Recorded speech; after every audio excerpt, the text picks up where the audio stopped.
এটা বুঝলেন। নাম্বার 2, আমার আব্বার খুব কাছের একটা বন্ধু ছিল, আমার আব্বা মারা গেছে। আমার আব্বাকে মনে করে যদি ওই বন্ধু যদি আমার আব্বাকে মনে করে যদি একবার বলে যাই একবার বন্ধুর বাড়ি ঘুরতে যাই, আমার বোনের বাড়িতে উঠবে না, আমার বাড়িতে আসবে। আমার বাড়িতে আসবে কেন? এটা হচ্ছে আমার বাবার বাড়ি, আমার বাবার ভিটা, সে আমার বাবাকে মনে করে এসে এই বাড়িতে আসবে। এখন কোরআন বলছেন শোনো, তোমার বাবার বন্ধু তোমার বাড়িতে এসেছে, ওর জন্য দেশি মুরগা করতে হবে, একটা লুঙ্গি কিনে দাও, 200-500 টাকা হাতে ধরিয়ে দাও, তোমার বাবার বন্ধু এসেছে, এর সঙ্গে ভালো আচরণ করো, এর পিছনে পয়সা খরচা করো। কোরআন বলছে তোমাকে ডবল লাগবে, তোমার বোনের খরচাই নেই। দ্বিতীয় বুঝতে পারলেন। নাম্বার 3, আমার বোনের বিয়ে দিলাম, আমার ভাগনা ভাগ্নেরা কোথায় আসবে? নানা নানির বাড়ি। যদিও মারা যায় বাপ মা, যদিও নানা নানি মারা গেছে, মামারা আছে, শখ করে ঈদে আসছে, ঈদে আমার ভাগনা ভাগ্নিরা আসছে, 250 টাকা দিচ্ছি, খাবার করছি তাদের জন্য, আবার নতুন একটা করে পোশাক তাদেরকে নিয়ে দিচ্ছি। বোনেরা আমার মাঝে মধ্যে আমার বাড়িতে বেড়াতে আসছে। কোরআন বলছে দেখো তোমার খরচা বেশি, তোমার বোনেরা আসবে, তোমার ভাগনা ভাগ্নি আসবে, এত খরচা পাওয়া কোথায়? তোমার খরচা বেশি, ডবল সিকিউরিটি তোমাকে লাগবে। এই 3 নম্বর বুঝতে পারলেন। 4 নম্বর, এটা আরো গুরুত্বপূর্ণ, এবার বুঝলেন কোরআন কেন আমাদেরকে বলছেন। আমার বোনের বিয়ে দিলাম একটা ছেলের সঙ্গে, আমার বোনের বিয়ে দিচ্ছি, কোন গ্যারান্টি রয়েছে যে ওই ছেলেটার সঙ্গে চিরদিন থাকবে?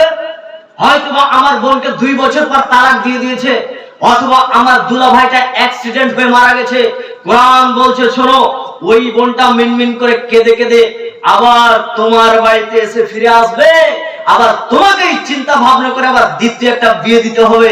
এর জন্য সিকিউরিটি মানি তুমি ডবল রেখে দাও। কোরআন কোনদিন ভুল করেনি। আর একটা শেষের দিকে বলা হয়েছে আমি 3 ভাগ করলাম অর্থ সম্পদকে, 2 ভাগ আমি নিলাম, 1 ভাগ আমার বোনকে দিলাম। আমার বোন যাকে বিয়ে করেছে ও ওদের অর্থ সম্পদের ভাগ করে ও 2 ভাগ নেবে এবং 1 ভাগ নিয়ে চলে যাবে আমার কাছ থেকে। আমার বোন, ওরও 3 ভাগ হলো, আমি 2 ভাগ নিলাম, আমার স্ত্রী যেখান থেকে এসেছে ওর বাবার ওর ভাইয়ের কাছ থেকে 1 অংশ ও নিয়ে আসবে, আমারও 3 অংশ হয়ে গেল। কোরআন বলছেন এই কিতাবের ভিতরে কোনো ভুল নেই, যালিকাল কিতাবু লা রাইবা ফি, এই কিতাবের ভিতরে কোনো সন্দেহ নেই, হুদাল লিল মুত্তাকিন, মুত্তাকিদের জন্য। বুঝে আসলো তাহলে? যারা জোসেফ ইউরোপিয়ানরা যারা এই কোরআনের উপরে আঙুল তুলেছে, তাদের উপরে আঙুল তুলে বলছে শোনো তোমরা এই কোরআনের ভিতরে তোমরা ভুল দেখছো, আর তোমরা কোরআন পড়তে যাও না, কোরআন পড়তে যাও না, কোরআনের একটা অক্ষরের বিশ্লেষণ তুমি যদি করতে যাও দিন রাত পার হয়ে যাবে। তুমি কোরআনের ভুল ধরতে এসেছো, দেখো কোরআন কি বলছে আমাদেরকে, এই কোরআনের ভিতরে কোনো ভুল নেই। আল্লাহ বলেন যালিকাল কিতাবু লা রাইবা ফি, এই কিতাবের ভিতরে কোনো ভুল নেই। আচ্ছা, আমাদের ভারতবর্ষের ভিতরে একটা বাদশা ছিল, বাদশাটার নাম হচ্ছে বাদশা অরঙ্গজেব, নাম শুনেছেন? ওই বাদশাটার নাম হচ্ছে বাদশাহ আলমগীর। ওর একটা ফতোয়ার কিতাব ফতোয়ায়ে আলমগীর, এগুলো সব আপনারা শুনে রেখেছেন ইউটিউবে। তা ওনার ব্যাপারে একটা কথা বলি, এই ইসলাম ধর্মটাকে বোঝানোর জন্য ওনাকে একটা কথা বলি। একটা অভিযোগ তুলেছিল তার উপরে। উনি 1658 খ্রিস্টাব্দে উনি ভারতের তিনি একজন বড় বাদশা ছিল, খুব পরিষ্কার একজন বাদশা ছিল, হাদিস কোরআন অনুপাতে সে চলার চেষ্টা করত। প্রায় 49 বছরে ভারতবর্ষ রাজা ছিল, ভারতবর্ষকে সে শাসন করত। তো কোরআন মাজিদকে ও অক্ষরে অক্ষরে পালন করতেন। কি বললাম? অক্ষরে অক্ষরে বর্ণে বর্ণে পালন করতেন। এইরকম পরিষ্কার বলে হ্যাঁ, 500 জনের অধিক আলেমকে নিয়ে বসে সে বলছে ভারতবর্ষকে কিভাবে চালাতে হবে। তিনি নিজের একটা লিখনীয় কিতাব ফতোয়ায়ে আলমগীর, সেই ফতোয়ায়ে আলমগীরের ফতোয়া লিখে রেখেছেন এবং সেই অনুপাতে 49 বছর এই ভারতকে শাসন করেছে, ভারতকে এই আইন দিয়ে চালাতো। তারপরে তো দেশ স্বাধীন হয়েছে। তো তিনার ব্যাপারে কয়েকটা অভিযোগ তোলা হয়েছে। কি অভিযোগ? যে তিনি তার নিজের ভাইজিকে নিজ হাতে কেটে ফেলেছিলেন, হত্যা করেছিলেন, একটা অভিযোগ। 2, যে তিনি এক হাতে কোরআন এবং এক হাতে তরবারি নিয়ে তিনি দেশকে স্বাধীন করতেন এবং দেশের মানুষকে চালাতেন। নাম্বার 3, তিনি নিজের বৃদ্ধ পিতামাতাকে বাড়ি থেকে বাইরে করে দিয়েছিলেন। আরো অনেক অভিযোগ তুলেছিলেন। আমি আপনাদেরকে 3টা বললাম। আচ্ছা, এই তিনটা অভিযোগ কেন তুলেছে আপনি কি একবারও ব্রেনটা খাটালেন?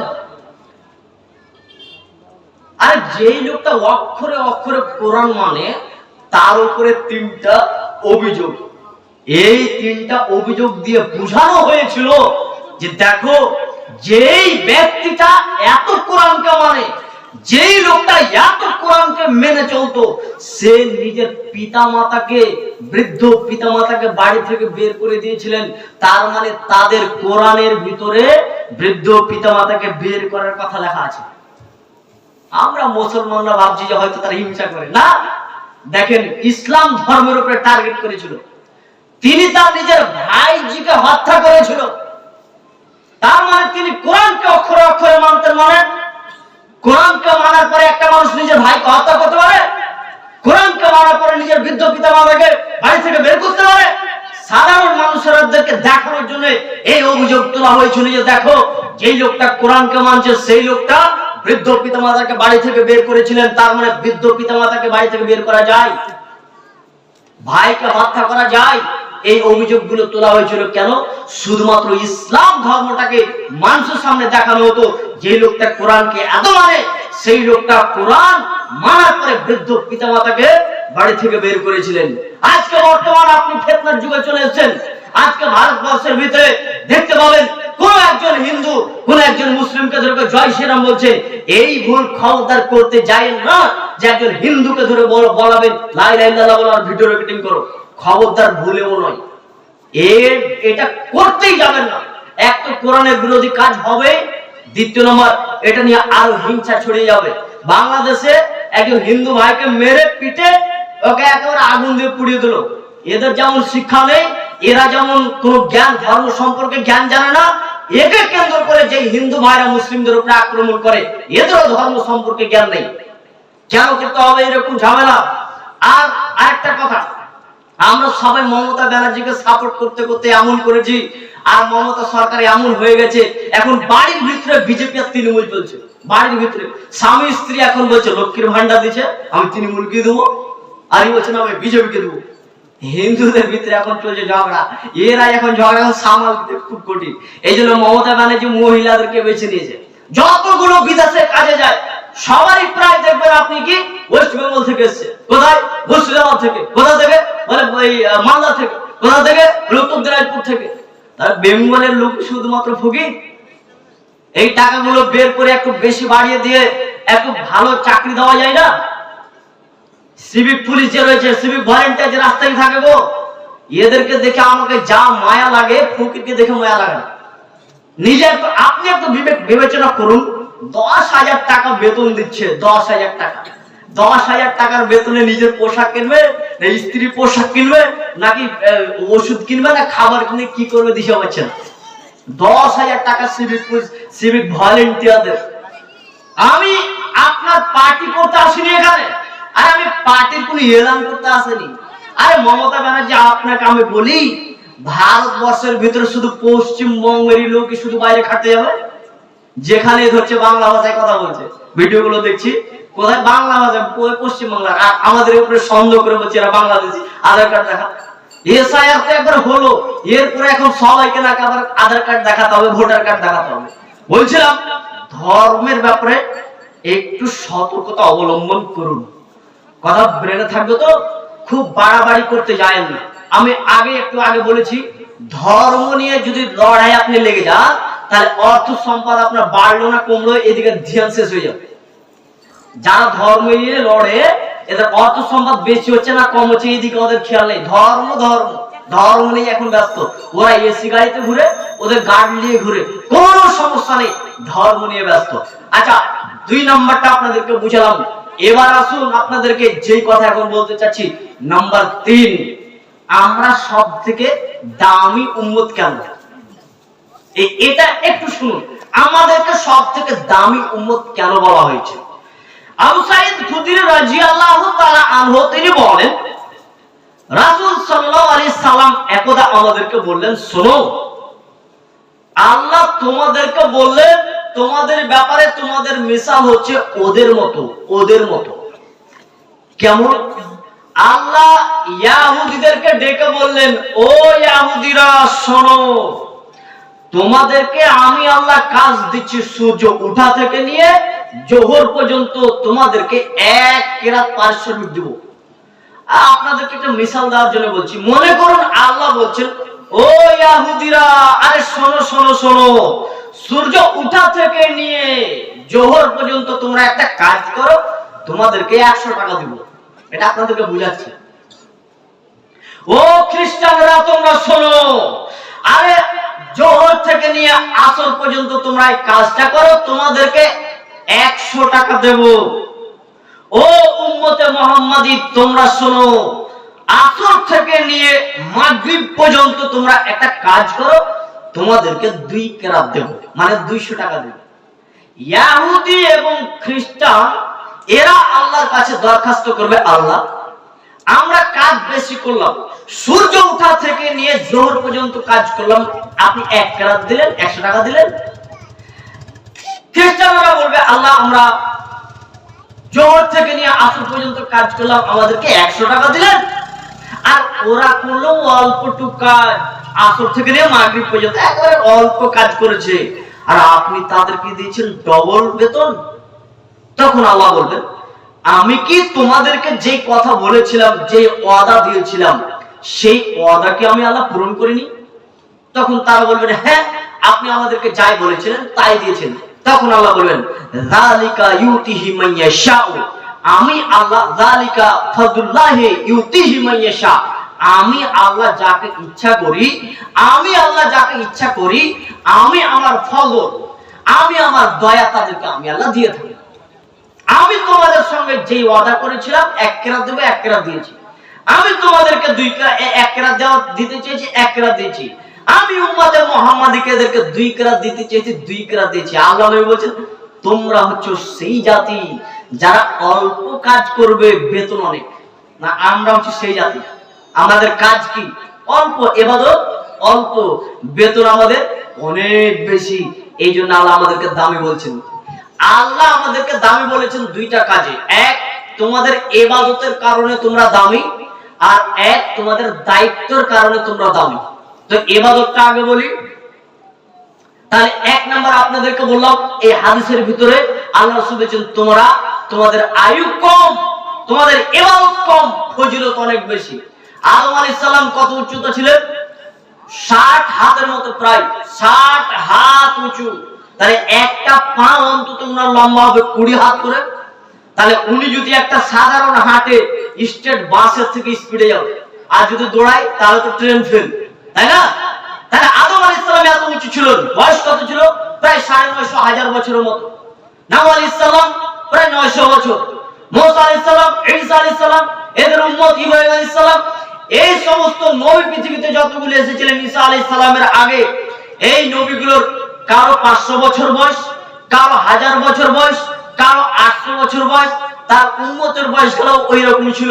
তাহলে একটা মানুষ যদি 800 বছর বাঁচে, 800 বছর যদি আল্লাহর ইবাদত করে, আর আমরা 60 বছর বয়সে সেই ইবাদত করতে পারবো? পারা যাবে না। তা আল্লাহ বলছেন, এই অল্প অল্প সময়ের ভিতর তোমাদের ইবাদত এমন তোমাদেরকে দিয়েছি যা ওরা তোমাদেরকে পারবে না। মাওলানা সাহেব কয়েকটা ইবাদতের কথা বলুন। একটা ইবাদত অন্তত আপনারা করেন, আজকে বলে যাচ্ছি, আগামী দিনে পালন করবেন, বলেন আগে ইনশাআল্লাহ। সেই ইবাদতটার নাম হচ্ছে লাইলাতুল কদরি খায়রুম মিন আলফি শাহর। বুঝতে পেরেছেন? আয়াতটা পড়াতে আলেমরা বুঝে গেছে। এই ইবাদতটা কি? লাইলাতুল কদর, রাত জাগার কথা আপনাকে বলছি। মুরব্বি সাহেব, একটু আপনি ধৈর্য ধারণ করে অন্তত কয়েকটা বছর জাগেন। আরে কয়েকটা বছরের কথা বলছি, কয়েকটা বছর। কেন? আল্লাহ এখানে যে কথাটা বলছেন, সেই কথাটা একটা বিশাল অবাক করার কথা। আল্লাহ বলছেন লাইলাতুল কদরি খায়রুম মিন আলফি শাহর। এটি এমন একটি রাত, লাইলাতুল কদর এমন একটি রাত যে একটি রাত শুধুমাত্র 1000 মাসের চাইতে উত্তম। 1000 মাসের চাইতে উত্তম। 1000 মাসের সমান নয়, খায়রুম মিন আলফি শাহর, বেহতর, ওর থেকেও ভালো। 1000 মাসের চাইতো, মানে 1000 মাস যদি একটা মানুষ খালি ইবাদত করে, আল্লাহু আকবার আল্লাহু আকবার, নামাজ রোজা সব কিছু করছে, কতদিন? 1000 বছরে শুধুমাত্র ইবাদত করছে 1000 মাস। আল্লাহ বলেন এই 1000 মাসের চাইতে একটা শুধুমাত্র রাত উত্তম এর থেকেও, সেটা হচ্ছে লাইলাতুল কদর। সেটা আপনারা সাধারণ ভাষাতে জানেন শবে কদর, তাই না? শবে কদর। তো এখন আমাদের যে শবে কদর রাত জাগার স্টাইল গো, ওরে আল্লাহ, সবাই জানে যে লাইলাতুল কদর শবে কদর রাখতে হবে মসজিদে। মসজিদে চলে গেছে সবাই, একেবারে ভিড় ভাড়, ছেলে মেয়ে একেবারে চলছে মসজিদের ভিতরে, পিকনিক পোল্ট্রি শুরু করেছে, কে একদম গরু মাংস নিয়ে চলে এসেছে, কে আপনার খাসি জবাই করে দিয়েছে, লাইলাতুল কদর রাত জাগছে, চিনি নিয়ে চলে গেছে 1 কেজি, চাঁদনি খেয়ে চলছে। এটা লাইলাতুল কদর রাত জাগা হলো? হ্যাঁ, লাইলাতুল কদর রাত জাগতে কিভাবে হবে? আরে আল্লাহ নবী যেভাবে লাইলাতুল কদর রাত জাগতে বলেছেন সেইভাবে জাগবেন না? আল্লাহ রাসূল বলেন, আয়েশা রাদিয়াল্লাহু তাআলা আনহা তিনি বলেন, আল্লাহ নবী লাইলাতুল কদর রাতে তিনি তারাবি কিয়ামুল লাইল যখন শুরু করলেন, সাহাবীরা মনে মনে ভাবতেন, আশঙ্কা করতেন, মনে হচ্ছে সাহারির টাইম পার হয়ে ফজর আযান হয়ে যাবে। এতদূর তিনি শুধুমাত্র নামাজের ভিতরে ছিলেন। লাইলাতুল কদর রাত আপনাকে জাগার পদ্ধতি বলে দিচ্ছি। এই মসজিদে লাইলাতুল কদর রাত জাগতে হবে এই কথা নয়, যেখানে আপনি ইচ্ছা সেখানে আপনি লাইলাতুল কদর রাত জাগতে পারেন। বাড়ির একটি কোণে আপনি লাইলাতুল কদর রাত জাগেন, একটা বড় ফিল্ড রয়েছে, একটা ফিল্ডের আপনি কোণাতে আপনি বসে গেছেন, যে যাই না ওই নিয়ে আমি এখানেই জাগবো, জাগেন। বাড়ির কোণাতে জাগেন, ছাদের উপরে জাগেন। মসজিদে একত্রিত হয়ে সবাইকে জাগতে হয়ে হট্টগোল করতে হবে, কে বলেছে আপনাকে? লাইলাতুল কদর রাত জাগার পদ্ধতি বলে দিচ্ছি।